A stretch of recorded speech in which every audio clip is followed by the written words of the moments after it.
À la suite de l'élimination surprise de Stéphane dans les 12 coups de midi, Alexandre, jeune étudiant en médecine de 21 ans, s'est installé sur le pupitre du maître de midi. Pour Télé Loisirs, il a donné sa première réaction.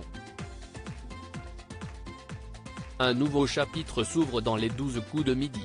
Ce vendredi 20 janvier 2023, le tenace Stéphane est tombé après 153 participations au programme de la Une.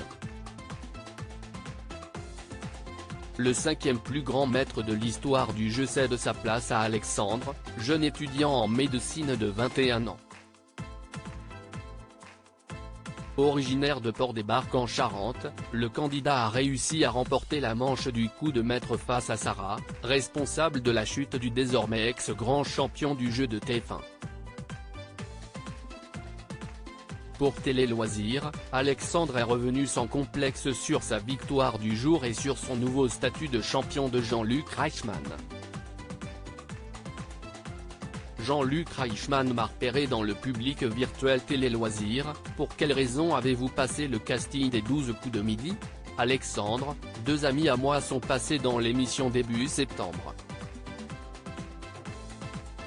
J'étais dans le public virtuel derrière l'un d'eux. Je faisais un peu l'idiot et quand mon ami s'est trompé, j'ai indiqué que je connaissais la réponse. Jean-Luc Reichmann m'a repéré et m'a encouragé à passer les sélections.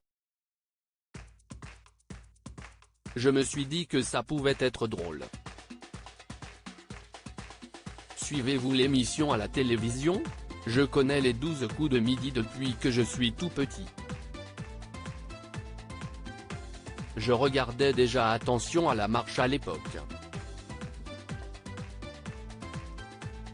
Quand mon pote est passé, et comme j'avais l'âge de participer, je me suis dit que c'était le moment.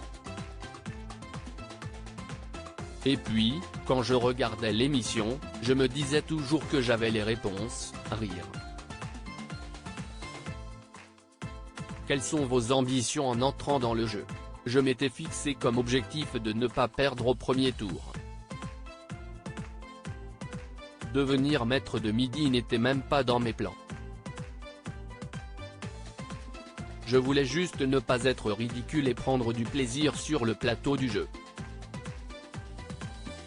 J'étais chamboulé quand Stéphane est défait. Que vous dites-vous? Au moment où Stéphane défie Sarah, je sais que je suis en finale. Je me dis que ça devient sérieux quand je vois que Sarah trouve la bonne réponse. Je sais que je peux devenir maître de midi sur un malentendu, rire. Que ressentez-vous après votre victoire au coup fatal? J'étais concentré sur mon pupitre et sur les questions. Quand le gong retentit, je regarde mes amis en mode mais qu'est-ce que je fais là? J'étais dépassé par les événements, j'étais chamboulé.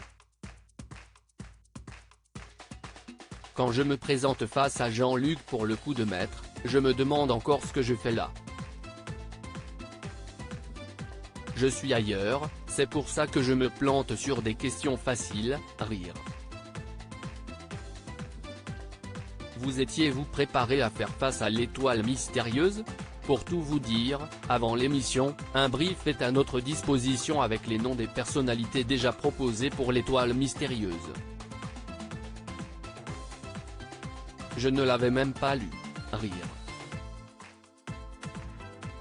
Stéphane m'a souhaité d'aller le plus loin possible. Stéphane a-t-il eu un petit mot à votre encontre? Une fois que l'émission s'est terminée, tout est allé très vite. Une personne que je ne connaissais pas est venue à ma rencontre pour s'occuper de moi. L'émission d'après enchaînait directement. J'ai quand même tenu à attendre Stéphane pour le remercier après l'émission. Nous avons échangé quelques mots. Il m'a souhaité d'aller le plus loin possible. Comment a réagi votre famille à votre victoire? Ma mère était contente pour moi. Mon père était un peu plus sur la réserve. Il ne voulait pas que je me repose sur mes lauriers ni que le jeu ne me déconnecte pas de la réalité. Il considérait, à raison, cette expérience comme une parenthèse enchantée. Quel souvenir gardez-vous du jour de votre victoire? Je dirais un mot, le culot. Comme le dit Jean-Claude Duss, oublie que tu n'as aucune chance, sur un malentendu ça passe. Rire, j'y allais sans conviction et je me retrouve avec une jolie victoire à la clé. À lire aussi j'étais un peu gêné, Sarah, la candidate qui a éliminé Stéphane dans les 12 coups de midi réagit à lire aussi stupeur. Stéphane est éliminé des 12 coups de midi après 153 participations, découvrez sa réaction.